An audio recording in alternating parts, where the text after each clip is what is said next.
Hello, church. It's been 58 days that we've been on the stay-at-home order. How are you doing? I can tell you a little bit about how I'm doing. I'm really struggling with all this. I'm struggling with the phone calls that I get and talking to friends and acquaintances about being stuck at home and not having visitors, and they're feeling very distant from God. And this is what David does in Psalms 13. He cries out this plea of feeling alone and separated from God. In fact, he says, "How long, O Lord, will you forget me? How long will you hide your face from me? And how long must I wrestle with my thoughts? And every day have sorrow in my heart. And how long will my enemies triumph over me? Look on me and answer, O Lord, my God. Give light to my eyes, and I will sleep in death. My enemies will say, I have overcome him, and my foes will rejoice when I fall." You got David, who God promises through Samuel that he was going to be king. And even in the midst of that, he's being chased by Saul. And Saul wants to kill him.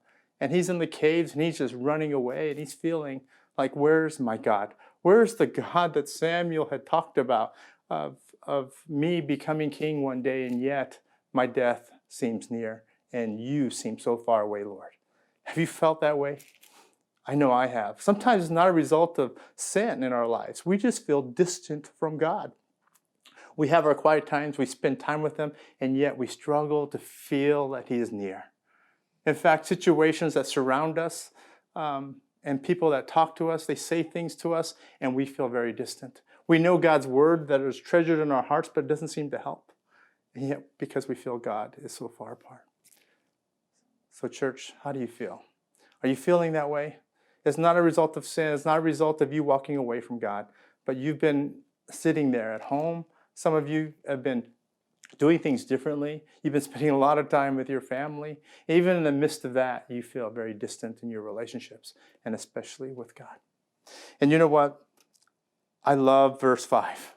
Verse 5 says, "But I trust in your unfailing love. My heart rejoices in your salvation. I will sing to the Lord, for he has been good to me." We need to be reminded, church, about what God has done in the past, and that he'll be faithful even today. We don't always feel like he's near, but he is. He is saying, trust him. Trust in what he's done in the past. Trust in his word when he says that he will never leave us, that no one can snatch you from his hand, that we rest assured in his hand. So church, believe that. Believe in verse 5 and all that it's shared, that even though you feel distant from God, he is saying, as David says, "But I will trust in your unfailing love." His love is unfailing and will always be there for us. You can trust in that. Just as the sun comes up every morning, his faithfulness and his love is there for us today.